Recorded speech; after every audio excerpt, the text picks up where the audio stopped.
All right, this is going to be kind of a video about different types of weapons that we might see in the near future from the Russians. Now, it looks like they came out with a new cruise missile, the KR-101, the KR-101. And this thing apparently has like a 2,000-mile range. Now, there's the KR-55 or 56, I think it's KR-55, which is argued to have between a 600 and 1,600-mile range. And these are basically cruise missiles that run off of like a little kind of a turbine engine on top of them. Some of them are below, but you get the idea. And they don't fly that fast, but they have an incredibly long range. I'm sure they're terrain following and stuff like that. Now, this comes out at a time when North Korea is just rolling out its mobile missile launchers, basically wheeled, mechanized nukes, as you guess you can call them. Russia already has this. This also comes out at a time when Russia and North Korea are kind of playing well together, where Russia has paid off, a good proportion of North Korea's debt and such stuff like that. So I can imagine also the technology, which in North Korea is pretty much all kind of, older Soviet kind of stuff, but they are kind of slowly catching up. And where they're going to get the technology is from the Russians. I don't think the Chinese will give them as much because the Chinese haven't. The Chinese use North Korea as the useful idiot. They try to keep as much control on North Korea as possible, but they're basically a bargaining chip in the region. You want to saber rattle with the Americans, you flare up the North Koreans, right? So that said, everybody around the planet is pretty much nuclearizing weapons. A new weapons race is definitely in effect. The United States is now going to put $1 trillion and some odd dollars towards updating their nuclear arsenal because it's actually lagging far behind behind Russia right now in terms of numbers and modernization. The other thing is the Russians are also doing the same thing. So we're in a new Cold War at the making of this video. Hopefully that will change. But considering the way people, pretty much by normalcy bias and complacency, usually don't even know these things are happening. They just, they're going about their daily lives, which you can't really blame society in the sense that people aren't really expecting, people to, look at life as, the beautiful things in life and saying, great, let's see if we can design weapons to destroy it, take the beauty out of the planet, you know what I mean? So a lot of people are not thinking on those terms, those lines, hence why these things get built in the first place is, the civilian population pretty much goes along to get along because they're never let in on it. Most of these things come in on black projects and secret and stuff like that. Something I've often said about the Russians though is that they do invest in their military. Some people say, oh yeah, but their stuff is all junk. It depends what grade level.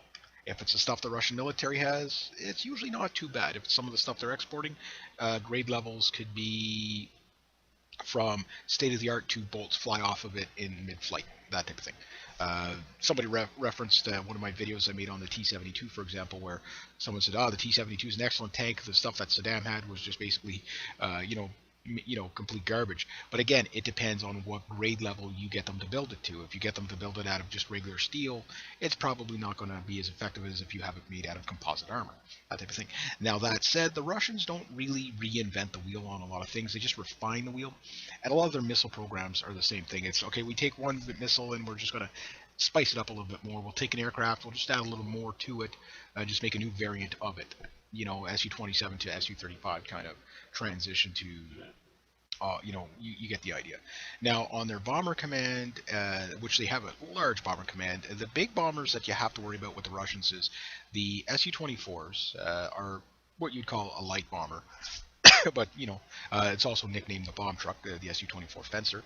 But it's the Tu-22Ms that are really kind of the backbone of the problem that you have to deal with because they're fast. They're a Mach 2 medium heavy bomber. Then of course on their heavy bomber side, you could say it's the Tu-22Ms, the Tu-95 Bears, or the Tu-145 Bear, whichever you want to refer to it as, and the Tu-160 Blackjack, which is one of the largest and definitely the fastest nuclear bomber, a four-engine nuclear bomber on the planet right now. The thing's huge. It's the size of a B-52 dimensionally, roughly about the same size, maybe a little bit shorter, but you get the idea.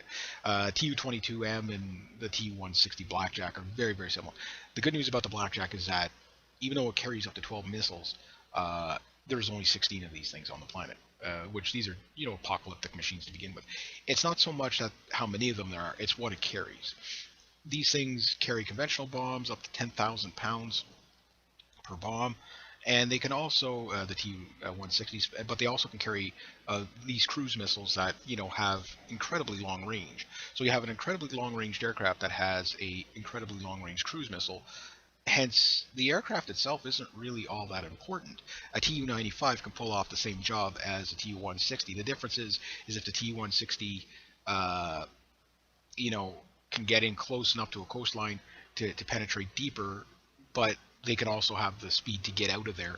Whereas the T-160, pretty much any fighter on the planet, most fighter trainers on the planet can catch it. It's a barely hits Mach 1.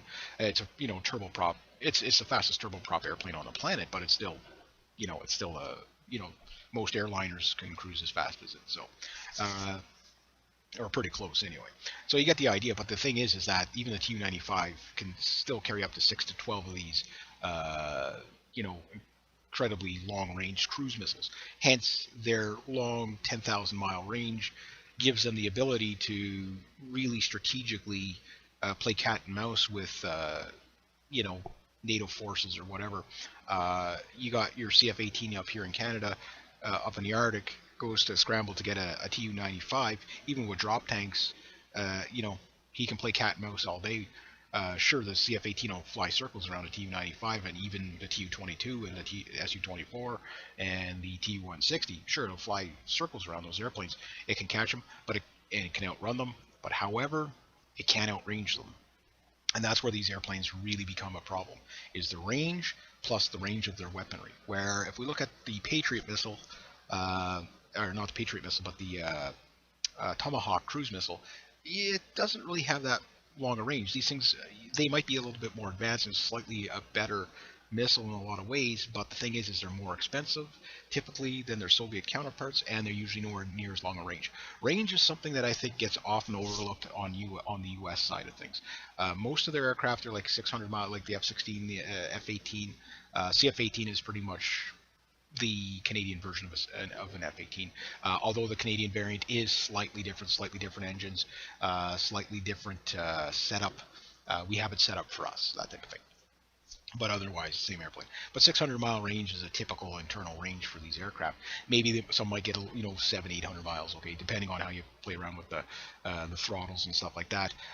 So yeah, you look at it like that. But almost every Soviet fighter, every Soviet bomber, like the MiG-29, for example, yeah, 600-mile range is normal. But an Su-25 is like a 1,500 to 2,000-mile range. Even though that's an attack aircraft, that's still gives you a loiter time, right? So you don't have to outfly the guy. You just have to out-loiter the guy, that type of thing. This is where short-range interceptors, like, say, for example, the Saab Gripen, 300 and maybe 400-mile range is a real handicap. Even if it's got the agility, it's a real handicap to not be able to stay in the air. And air-to-air refueling is a vulnerability. While you're refueling, you can be, all they have to do is really shoot down the tanker plane, and then you're really screwed, right? Because, well, you'll drop like a rock with that fuel line on that, and if you kick off the fuel line too early, well, you still got an empty tank, right? So that's a big vulnerability with air-to-air refueling. The Russians, this is where their aircraft tend to really shine, is in the long-range things. Their Su-27s have basically a 2,700-mile range. Most of that might be ferry range, but even at that, their combat range is always going to be over 2,000 miles. Their Su-35, I think, is like 1,800-mile range, whatever. So when you look at it like that, and it really does give you the idea of how the Soviets use their military actually kind of more defensively than they think long range, they think Arctic patrol, they think staying in the air, playing the cat and mouse game, rather than they give up. I think they give up a bit of performance on some sides for range, which actually is probably the better bet. Now, when it's coming to their weaponry, now they're working on, again, a slower missile. Sure, might arguably be easier to shoot down if you know what's coming. Now, here in Canada, There's recently been a proposal. I don't know if they're going to do it or not. I think we don't really have a choice at this state, but they're talking about Canada developing a missile detection system to track in the Arctic basically low-flying missiles. Various this type. It could be like ICBMs. It could be anything like that because we're not a part of, even though we're a part of NORAD, we're not a part of the strategic missile defense because that thing is kind of really it's a literally a hit and miss. The Patriot missile system is, kind of one of those things. It might work, it might not. It works in certain conditions, but they've had all kinds of problems with the PAC-3 missile system. These things are zooming out at probably around Mach 4, Mach 3, Mach 4, and some of the problems they were having was basically the cone was, from heat was kind of shaping it was making it miss its targets. The Americans are having problems with their missiles and stuff like that. Not being able to intercept everything. And if you look at in Israel when Hezbollah does their rocket attacks with Iron Dome, basically the way it works is basically it's a mini version of the Patriot missile system. What it does is basically targets incoming artillery, warheads, whatever it might be, and it will determine where those things are going to land roughly by their trajectory, and anything that's deemed not of a threat, it doesn't waste a missile on. But if it's deemed a threat, it goes up and it shoots down. Now, there are some people out there speculating that the whole Iron Dome thing is pretty much a sham. There was absolutely, they were shooting down nothing. They were just basically sending these missiles up high and then basically, just blowing them up in the air to make it look like they shot down something. Now, whether that's true or not, I don't know. But anything's possible, right? But let's say it wasn't true, and the claim of 80 to 90% efficient was the actual claim, and it was actually true. That still leaves you with 10% of trouble. Now, there's two things you got to look at here. If Iron Dome pretty much works very similar to the Patriot missile system, number one, what if you're on the list of things that are considered unimportant? Meaning they'll let that cruise missile come to you rather than shoot it down because it's of no strategic value. In other words, collateral damage. Collateral damage always means dead people. That could be a very big problem. That could be a big problem. And there's another problem. Let's say it was 100% efficient. Let's say the PAC-3 missile system, the Patriot missile system, was 100% accurate. Never misses its target. And I don't say the technology doesn't work at all, but I always say, like anything, nothing ever works as advertised. Both militaries bolster themselves pretty high, saying that everything they got is spectacular. When everything has its problems. I say that Canada has one of the best built main battle tanks in the world, the Leopard tank. But even at that, for every 1 hour use, you're looking at almost 11 hours of maintenance. Things break. That type of thing. They're a high maintenance thing. CF-18 for every 1 hour flown, 12 hours of routine maintenance. Yeah, they work. They work well, but like anything, they have their problems. So it's the same with missile systems or like that. Sometimes missiles go awry on you on launch. We've seen that happen as well. But even if it was 100% accurate, we come to another problem. It's the numbers problem. Okay, let's say you have a 2,000 mile KR 101. And this thing, whenever it goes into service, which is probably, again, just a hot-rodded version of whatever they got now, the KR-55 or whatever. Most of these things, again, when you look at one to the next, you could see how it's just an evolution of what they previously had. Well, that means with the now extra 10 military bases are opening up in the Arctic, you got to understand, the Russians, to give you an idea why we're in a new Cold War, the Russians opened up 28 bases, okay, or going to have 28 bases open up in the past year and a half up in the Arctic. Okay, and they've just been opening these things up. These things were closed since the 1960s, 1950s, most of them. Okay, and all of a sudden, bang, they just get this sporadic idea to just start opening these things up. No, it's because we're in a new Cold War. Now, the thing is, if you got a 2,000 mile range and you're in the Arctic, you've got some hitting capabilities there. And again, even if the Patriot missile system can, Northern NORAD missile defense system can stop these things, problem is it's not the first one you shoot down, it's the 17 after it that becomes the problem. So if you have a Patriot missile system, you're probably talking about, well, each pack is a group of 4, okay? So what they'll know is, I'm sure before they launch, okay, they'll say, okay, well, we know there's 8 batteries there. We know there's 4 batteries over there. Okay, send out 1 missile extra per battery. So while these things are shooting everything down, fine and dandy, you get killed on the reload. It's not much different than a rifle when you really think about it. Most guys are going to get shot when they're reloading. Like that, maybe not when they're reloading, but that's if there's an opportunity for you to get shot, that's when it's going to be. So that's the way I think the Russians are looking at it is, we'll make a cruise missile. It's probably going to be expensive, but they'll probably be able to, like almost everything the Soviet Union does. Well, you can't really call them Soviet, the Soviet federation, or the Russian Federation does the same as the Soviet Union. It's the same. It's the same. So the Russian Federation pretty much, they don't put serial numbers on stuff. They just build it. They build lots of it.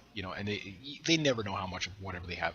But if we look at historical numbers of who holds world records in building the most of when it comes to military stuff, no, it's not the United States. When we're talking the most numerous aircraft built in history was in World War II, the IL-52, IL-58, IL-52, one of the Ilyushin 52 or whatever. They made the video game on it and everything like that. 42,000 of those. Okay, so that's World War II numbers, which is okay for World War II. You consider the Spitfire about 29,000, Me-109s about 29,000. So those are comparable numbers, but it happened to get out in front. Okay, let's get into the jet age. Well, jet, most numerous jet ever built, a fighter jet built in history. The MiG-21, 13,000. Tanks, the most numerous tank ever built in history, the T-55, 95,000. That's what they know of. So they probably built more than that. AK-47s, I forget how many millions of those things they built, something like 11 or 12 million. That's what they know of. Not to mention the spin-offs and the knockoffs and all the other things, the export stuff and whatever. Bombers, again, Su-24s, 6,500. Now, they only keep 1,500 in active duty, but, I mean, how many are sitting in mothballs or used as parts or sold off to other countries? That we don't know. What you call it, another aircraft, the Frogfoot, again, probably about 10,000 of those by now. So, again, they have numbers on their sides. During the height of the Cold War, Part 1, we're now Cold War 2.0, the Navy was like 3,500 vessels. They had all kinds of these little speedboats meant to attack Navy ships. Basically it was cheap, expendable men. Overwhelm them with numbers. But at some point, the technology kind of trumped the Russian number superiority, and this is where the Russians have kind of revamp their thinking rather than say, okay, we know numbers, quantity is a quality. We know that our T-72s outnumber pretty much all of NATO. We know that our T-80s outnumber, with the T-72s, I mean, you're talking, almost 30,000 tanks just between the two, right? Maybe 25,000 tanks between the two. I think something like 8,000, 17,000 T-72s. Again, a lot of them exported, but most countries only get like a couple of hundred. But the Russians still have many of these. Sure, many of them they probably have chopped up for scrap and stuff like that. But you get the idea. They got lots and lots and lots. So after 1991, when they supposedly collapsed, what they did, what you're seeing in the States, happening in the States right now, is pretty much what happened in Russia in 1991. And all they're doing is just diverting all the money into the military complex. I mean, hence why only 1991 was, less than 30 years ago, or what are we, 2015? So, yeah. So anyway, you do the math. Around 30 years ago, and guess what? They're building like multi-billion-dollar submarines now. They're new, basically Bori class submarine and Yassin class submarines. The Yassin class submarine, 40 knots underwater. There's nothing else. Maybe the Alpha sub can do that, but basically it's kind of a spin-off of that. It's quieter. It dives to like 400 meters or 600 meters, something like that underwater. I mean, that's crazy deep. Carries up to 40 cruise missiles. This thing is a nightmare. And yes, most of the Russian cruise missiles can be armed conventionally or nuclear. So this is a problem. This is a major, major problem for us. Next to that, they have their new boomer subs. These things are billions and billions of dollars for a country that collapsed like 30 years ago. It has an awful lot of money to spend on the military, don't you think? And of course, they just sold off the resources, to oligarchs' pennies on the dollar. Well, that's not much different than you're having in the United States now, which is pretty much what I call a death-based economy, where they basically have the military-industrial complex, something that Eisenhower warned about, saying, don't let them do that, or you're gonna have a real problem on your hand, and it'll turn into a police state, which is happening. So there are the parallels between 1991 and the Soviet Union turning into the Russian Federation, so to speak. That whole failed state thing. Well, the Russians have, were put in a place during the Cold War, the first Cold War, to basically escalate the arms race to the point where they break the backs of the country. But they must have caught on to this at some point and said, hey, yeah, we're going to break the backs, but there's no reason why we should be disarmed. So hence now the Russians have a modernization program, and we're seeing the same thing happen to the Americans, where basically they're more or less bankrupt. $18 trillion deficit. Even the Russians didn't rack up that numbers. The other big difference between Russia and the United States is people say, yeah, but America spends more money on its military than anybody else. That's so, dollars and cents equals quality. Not necessarily. F-35 takes something like 800,000 or 8 million computer, programs to run this darn thing. Tell me how that could possibly go wrong. I mean, they can't even get the right computer program to fire the main gun on the F-35. I mean, there's not a Soviet aircraft that requires a computer to fire its gun. You know what I mean? Well, okay, maybe I'm lying. Of course it does on the attack helicopters and stuff like that. But it's lower tech. It works no matter what. That's kind of the way the Russians kind of go with it. But they also understand that they have to modernize, and this is what we're dealing with now. Now, Putin's out there saying, hey, look, by the year 2020, we are going to not only be the most powerful military, but we're going to surpass anybody out there military-wise. This will include the Chinese. This will include the Americans. A lot of people say, no, that'll never happen. Well, it's happening. At the rate that the Russians are developing stuff, you have to understand, too, one big difference between the Russian military-industrial complex versus the American military-industrial complex is when the Russians have a bolt that's worth 10 cents, or a nut that's worth 10 cents, okay, they'll try to build it for 8. Okay, the Americans will take that 10-cent bolt like NASA does and turn it into $300. So that's your problem. The Russians have a lot of educated people, and they pay them enough to pay them, but they don't go ridiculous with it. Like they don't go ridiculous with paying people, so much that you can never develop anything. Like the Russians actually do want to develop aircraft. They do want to develop warships. They actually want the stuff to work. So does it work perfectly? Most of their stuff works reliably. Perfectly is a different thing, So reliable and in large numbers, that's a very terrifying thought. So if they make this new cruise missile work as well as their other cruise missiles, they're going to be a big threat. They're going to be a huge threat, again, because of the mass production. So, okay, for every Patriot missile system you have, you're going to have basically 90 missiles launched at every one missile. It's just a numbers game at that point. And even, like Raytheon Corporation, which is a Rothschild-owned weapons manufacturer, Lockheed Martin, all those things belong to the Rothschilds, basically, at the top of the chain. And all the Lockheed stuff is pretty much overinflated by infinity. But they were even coming up with the same concepts of, okay, well, if the S-300 missile system, how do you take it out? Well, you count up every missile that's going to launch at you and just add one extra per unit, or maybe two extra per unit. Basically, you let it shoot down whatever's you're throwing at it, get it while it's reloading. And so basically, the good news is that it could just turn into a really trash can style robot war, which is okay, then less people die. Cruise missiles taking out cruise missiles is okay. But when it becomes nuclear, then fallout becomes a problem. And especially if you're hitting things like neutron bombs, hydrogen bombs are bad enough, but neutron bombs are really, really, really, really dirty. And that could irradiate a large amount of area for pretty much infinity. One thing about shooting down weapons like that is, particularly like hydrogen weapons and all the atomic stuff, is basically the problem is that you get dirty bombs from it, right? So you won't get fusion, you won't get the thermonuclear blasts or anything like that, but you will get burning to uranium and stuff like that. So uranium cores. So that's definitely puts a lot of cesium into the atmosphere and stuff like that. You definitely don't want that. So there is the problems there. So even with that, if you could, if they do create these, well, it's not if, but when they're done creating these weapon systems, what they're going to be, again, designed for, half the time they won't even, with a 2,000 mile range, most of the stuff could be launched from the Arctic as a land-based cruise missile, and the Russians do that too. They'll take one concept and they'll make it have multi-application. One version of this missile will be dropped from an aircraft. The next one will come from a submarine or a ship, and then the next version will come from a mobile missile launcher. The RS-24 comes to mind, or the SS-18 Satan. Those things, you could either fire them from a silo or the mobile missile launchers, or the RS-24 or 36, the SS-18, and they're replacing all their nuclear arsenal as well. So all their new stuff is coming in.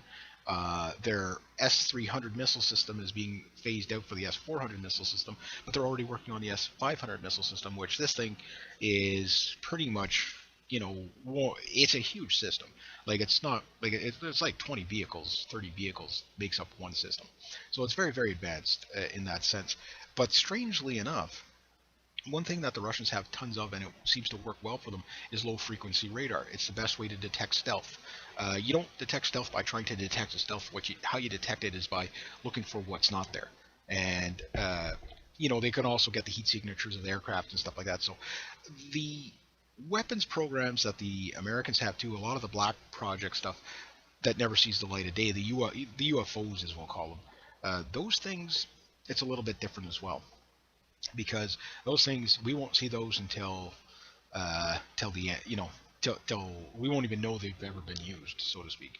Now, most of the U.S. military stuff is still pretty good, but a lot of it is starting to go into decay. Again, it's too expensive, right? So at some point to replace all this stuff, one of the things that Joe Skousen talked about was when they have the war with Russia and China, they're going to pull out weapons that you never believe. You won't even believe exist. These are pulse kinetic energy weapons. The Russians are using on that. They're using that stuff too because they found out you could do more damage with kinetic energy than you can with actual conventional explosives. And the way it works, just think of it like a gigantic pressure wave, and it does so much damage, but yet it doesn't have to destroy the area to the point where you can never use it again, right? So one of the things is that, and this might be done by design too, is they sell weapons to say places like Israel, which Israel is a huge weapons manufacturer. The Ukraine was a huge weapons manufacturer. Obviously, the United States is huge. There's quite a few, and Russia's a monster weapons manufacturer as well. Germany used to, and still does, quite a bit of weapons manufacturers, and there's just France, there's England, but the big players are who they are. But anyway, at the end of the day, a lot of technology that goes to Israel, the Israelis turn around and sell it to the Chinese. I guess that's the price you pay for having Israel as your number one ally. But then I started thinking about it. That's the perfect way. If the Chinese pretty much reverse engineer just about anything they get their hands on. In fact, a few years ago, the Russians really got ticked off at the Chinese when they lent the Chinese a few Su-27s to see if they had liked them and said, hey, we'll sell you some. And what did the Chinese do? They turned around and made the J-10, which is basically a completely reversed engineered version of the Su-27. The Russians were just ticked on this. It's like we gave you the aircraft so that you would buy them. And instead they just went reverse engineered it. So maybe that is the design, so that Russia and China design weapons to build something to counter what the U.S. has now. So it's like, okay, well, we have, with all the spying and everything, we have all the technology, we know how to beat it, it's no problem. But meanwhile, there's these other weapons hiding in somewhere in black projects that are going to come out, and it's going to be, the Russians won't have a clue how to deal with them, that type of thing. And you have to understand, China is basically the wallet, and Russia's the jackknife. So to the United States. So the big strong arm is definitely Russia, and it is the most powerful military next to the United States military. Now, who's better? Yes, I still put my money on the Americans for training and quality of product. I'd say for the most part the American stuff is better. However, next to the F-22, while the F-35 doesn't really count as a functional machine yet, I don't think the F-35 is something I would ever want to fly in, and risk my life flying. I mean, the thing just seems so problematic that it's, too big to fail. I say too complicated to work. F-22, different. I think it's a good airplane. However, is it as good as advertised? Probably not. For every 1 hour flown, 30 hours of maintenance, I think that's just ridiculous. Again, I'm more of a fan of having 1,000 Sop Griffins, which is, low tech, kind of works no matter what, but yet advanced enough that it can probably still pull off a lot of the same jobs most of these other airplanes can pull off. And the other advantage too is with the Sop Griffin, it's cheap to run, And when something that U.S. Analysts were saying years ago that one guy was looking at the F-22, he says it's a great airplane, don't get me wrong, but he says the software is going to outdo the hardware in like no time. And that's where I think we are with the Russians right now, is that their software is getting better. So they're taking their old Soviet bombers and just kind of giving them, new avionics, stuff like that. They've modernized their Tu-160s in the last past couple of years, and these things again, give them new engines, more reliable, better fuel consumption, longer range, and update them so that they can fire more conventional or newer weapons. But the cruise missile, I think, has always been the Tomahawk cruise missile really proved itself in Desert Storm, and I think the Russians picked up on that. And like in Vietnam, where the Russians really picked up on the helicopter war and how effective helicopters actually were, hence the MIL Hind 24 kind of got its inspiration from the Vietnam War. And we look at, again, 3,500 of those things that were big. I mean, these are just numbers that everybody, a lot of times I'll get people say, no, there's exactly this many. But that's the thing, the Russians never put serial numbers on it. So maybe they have that many. Maybe they built twice that. Now it's not uncommon to hear the horror stories of Russian quality control on some of these older things, and even some of the newer stuff sometimes have problems. This factory makes the BMP2 this way. This manufacturer makes it slightly different. All of a sudden, when you go to change a track, they don't line up, or bolts, stuff like that. So those kind of things, yeah, the Soviets got a bit of a bad rap for quality control on stuff like that. I think a few years back, the Germans, I guess it was the East Germans, basically were going to buy some Hind 24s, and they had all kinds of problems trying to get parts for them and stuff like that. This is a long time ago, and of course, like anything, times have changed since then. Now, again, getting back to the cruise missiles, again, this is some of the, next to the actual delivery systems, one of the things that was happening in the early 90s was the,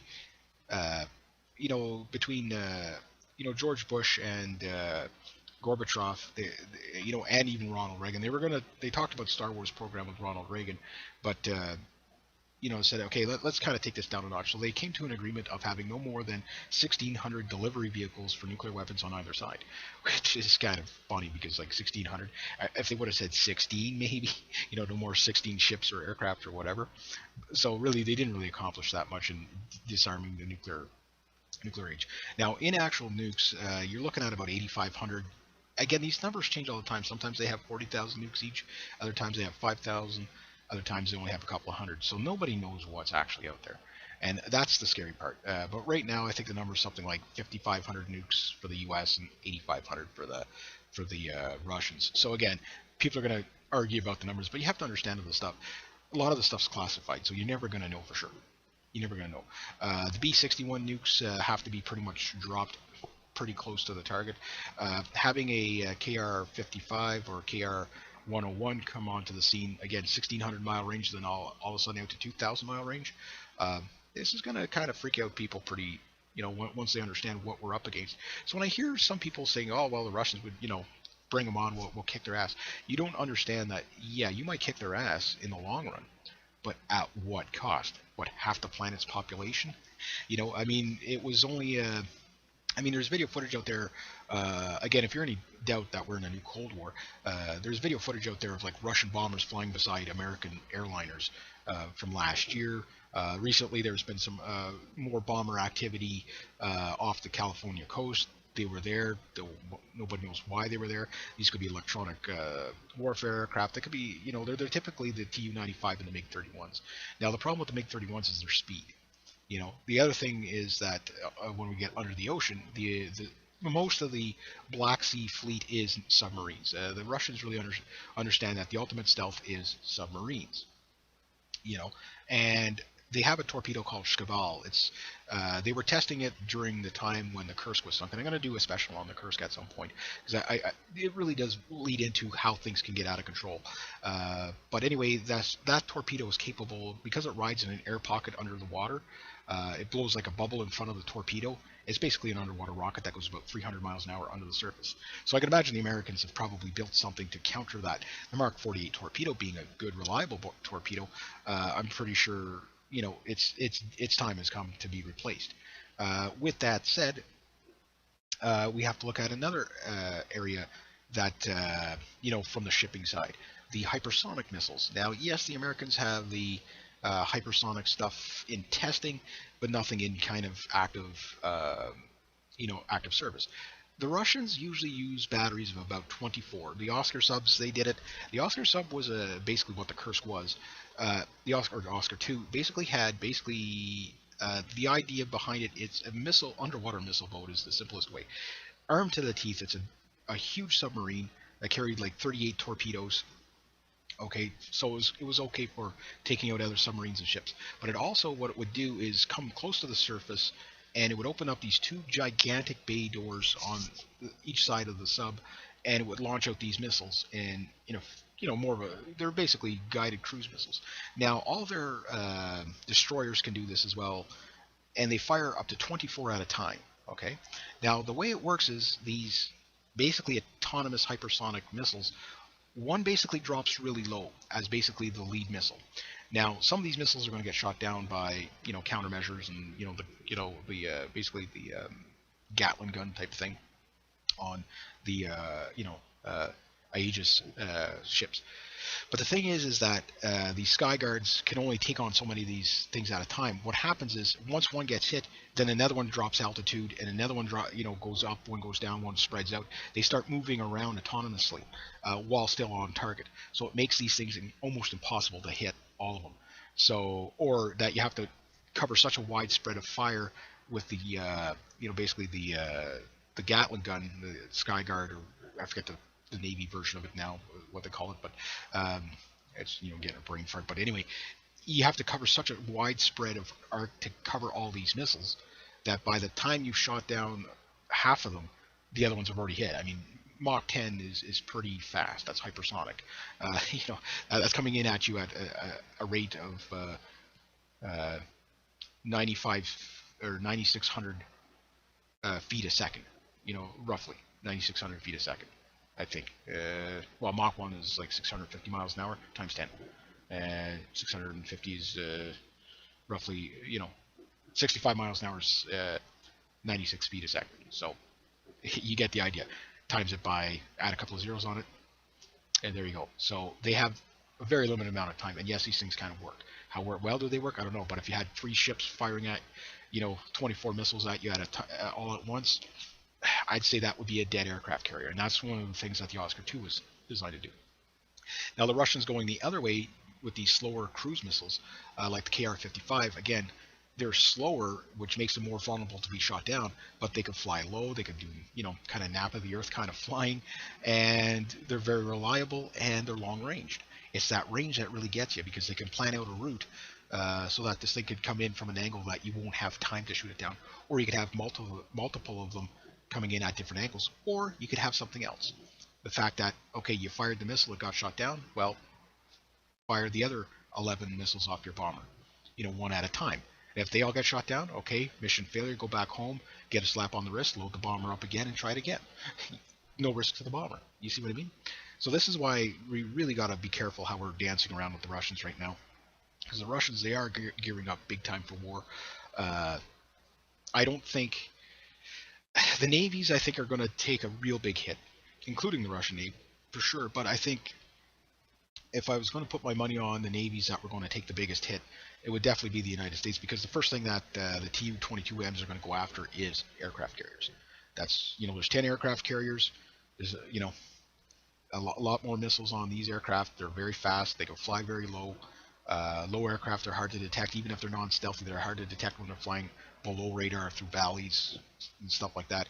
Pop up at the last minute, yeah, you might detect them, but again, with a cruise, 6 to 8 to 10 to 12 cruise missiles coming at you at once from different angles, multi-prong attack, might not be as easy to take these out. And again, you sink one aircraft carrier, that's what, 8,000 dead sailors.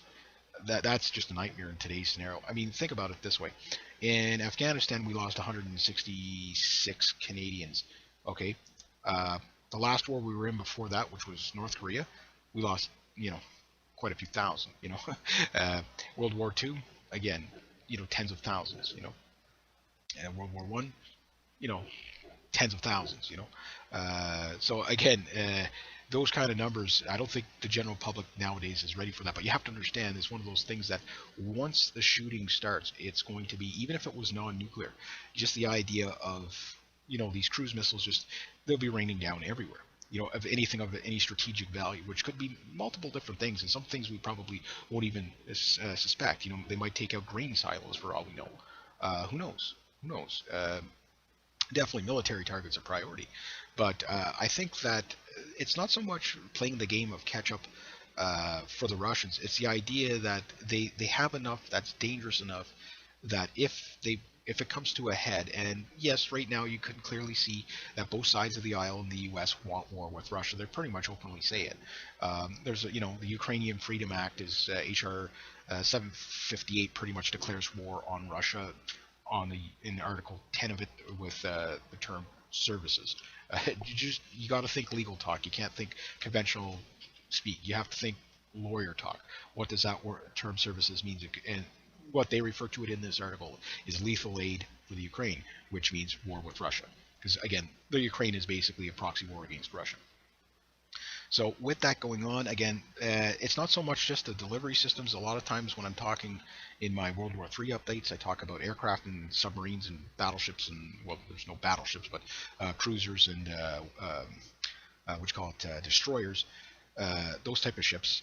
I often forget to mention the type of weaponry, and this is what, for every one aircraft, it's the weaponry, multiplies, the aircraft. So if you have one Tu-95, sure, anybody can intercept a Tu-95, but can you get all 12 missiles coming off of it? And they might not launch all 12 missiles from the same spot. They might launch one here 100 miles out, launch another one. Who knows? And maybe they might program these missiles to kind of loiter for a bit before they actually, especially have that 2,000-mile range. You send them on a trajectory that actually allows you to launch 12 missiles from 12 different angles of attack, okay, but yet they all kind of show up at the same time.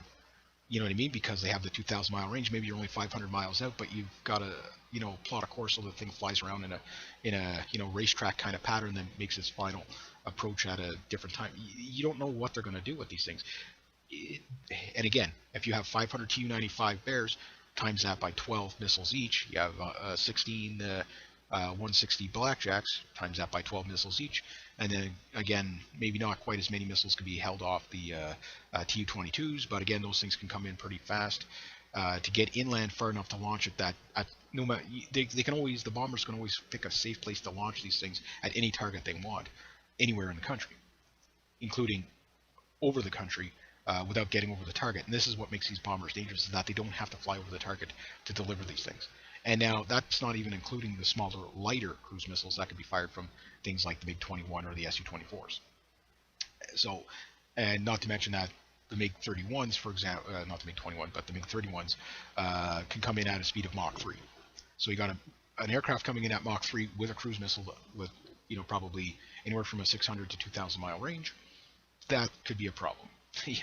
And with each aircraft having roughly anywhere from 5,000 to 8,000 mile range, or 10,000 mile range, you could see the problem brewing. Now times that, okay, let's just do the bomber add up. Never mind the fighter escort that'll probably be protecting it.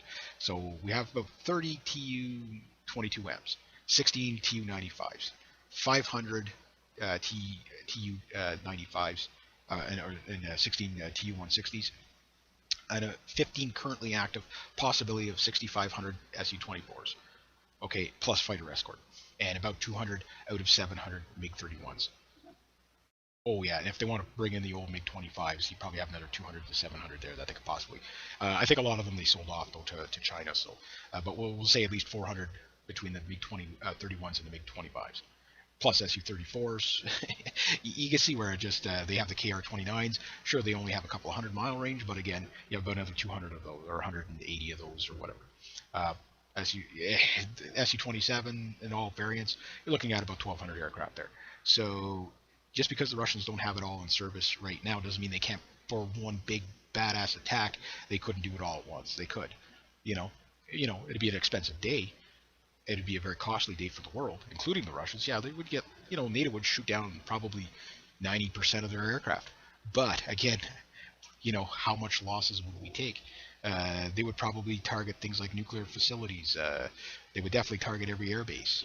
They would definitely target every naval yard. Um, yeah, dams, power stations. If you look at what happened in Desert Storm, picture that happening into a modernized country. What was the first thing they did in Desert Storm? They put the lights out. They took out the power stations first, the fuel refineries, all that stuff. Picture that happening into a modern day country. Wow. There we go. So I guess I'm going to leave it at that. So this is just, I thought, an interesting little side video to make on some of the weaponry that we might be seeing in the near future. Hopefully not, but at the rate of all the genocidal maniacs that are in power everywhere, it's who knows what we're going to get, right? So hopefully not. But anyway, so if you like this kind of content, please consider making a donation to the channel. Thank you very much to everybody who has. Rate, subscribe, share, comment, like. Be true to yourself. Be true to others.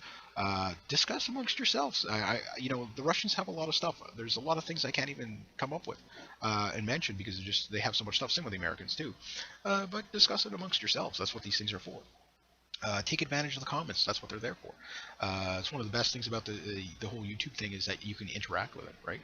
So, I mean, I enjoy it. So, anyway, rate, subscribe, share, comment, like. Be true to yourself, be true to others, and always do the right thing. And remember, while you're listening to the show, be careful. You might actually learn something. Have yourselves a great day, eh?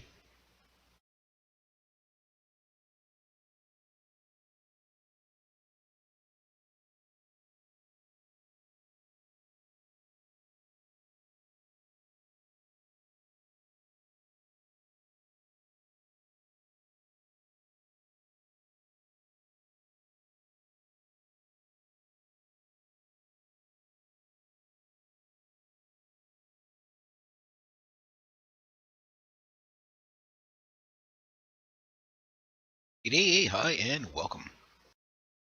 All right, this is going to be kind of a video about different types of weapons that we might see in the near future from the Russians. Now, it looks like they came out with a new cruise missile, the KR-101, the KR-101. And this thing apparently has like a 2,000-mile range. Now, there's the KR-55 or 56, I think it's KR-55, which is argued to have between a 600 and 1,600-mile range. And these are basically cruise missiles that run off of like a little kind of turbine engine on top of them. Some of them are below, but you get the idea. And they don't fly that fast, but they have an incredibly long range. I'm sure they're terrain following and stuff like that. Now, this comes out at a time when North Korea is just rolling out its mobile missile launchers, basically wheeled, mechanized nukes, as you guess you can call them. Russia already has this. This also comes out at a time when Russia and North Korea are kind of playing well together, where Russia has paid off, a good proportion of North Korea's debt and stuff like that. So I can imagine also the technology, which in North Korea is pretty much all kind of, older Soviet kind of stuff, but they are kind of slowly catching up. And where they're going to get the technology is from the Russians. I don't think the Chinese will give them as much because the Chinese haven't. The Chinese use North Korea as the useful idiot. They try to keep as much control on North Korea as possible, but they're basically a bargaining chip in the region. You want to saber rattle with the Americans, you flare up the North Koreans, right? So that said, everybody around the planet is pretty much nuclearizing weapons. A new weapons race is definitely in effect. The United States is now going to put $1 trillion and some odd dollars towards updating their nuclear arsenal because it's actually lagging far behind behind Russia right now in terms of numbers and modernization. The other thing is the Russians are also doing the same thing. So we're in a new Cold War at the making of this video. Hopefully that will change. But considering the way people, pretty much by normalcy bias and complacency, usually don't even know these things are happening. They just, they're going about their daily lives, which you can't really blame society in the sense that people aren't really expecting, people to, look at life as, the beautiful things in life and saying, great, let's see if we can design weapons to destroy it, take the beauty out of the planet, you know what I mean? So a lot of people are not thinking on those terms, those lines, hence why these things get built in the first place is, the civilian population pretty much goes along to get along because they're never let in on it. Most of these things come in on black projects and secret and stuff like that. Something I've often said about the Russians, though, is that they do invest in their military. Some people say, oh yeah, but their stuff is all junk. It depends what grade level. If it's the stuff the Russian military has, it's usually not too bad. If it's some of the stuff they're exporting, grade levels could be from state of the art to bolts fly off of it in mid flight, that type of thing.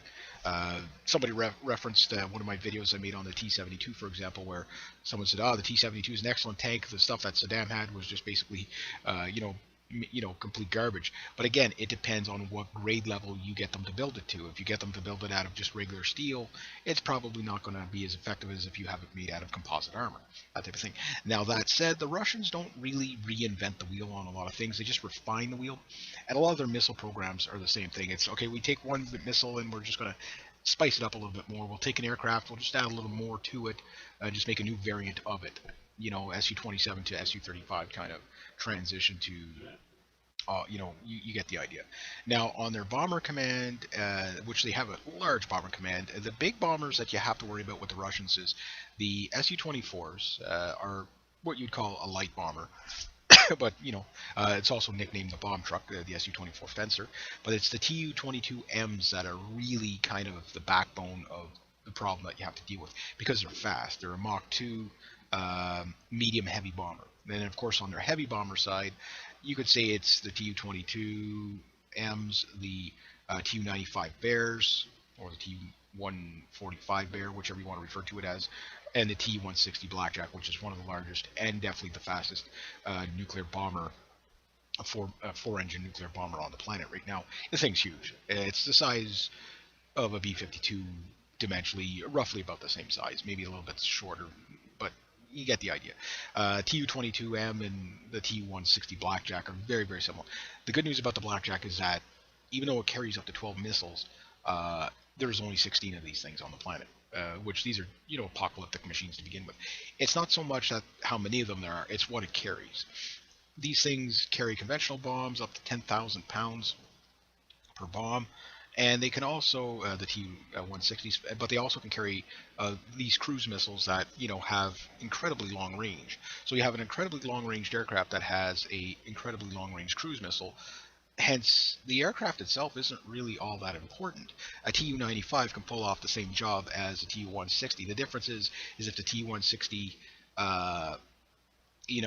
can get in close enough to a coastline to penetrate deeper, but they can also have the speed to get out of there, whereas the T-160, pretty much any fighter on the planet, most fighter trainers on the planet can catch it. It's a barely hits Mach 1.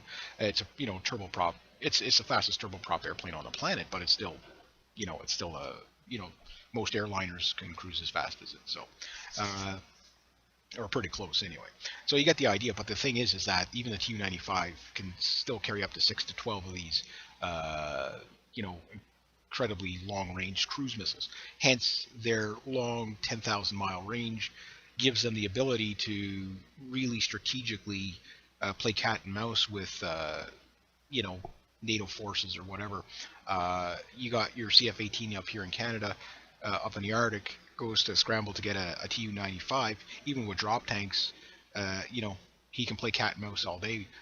Sure, the CF-18 will fly circles around the Tu-95, and even the Tu-22 and the Su-24 and the Tu-160. Sure, it'll fly circles around those airplanes. It can catch them, and it can outrun them. But however, it can't outrange them.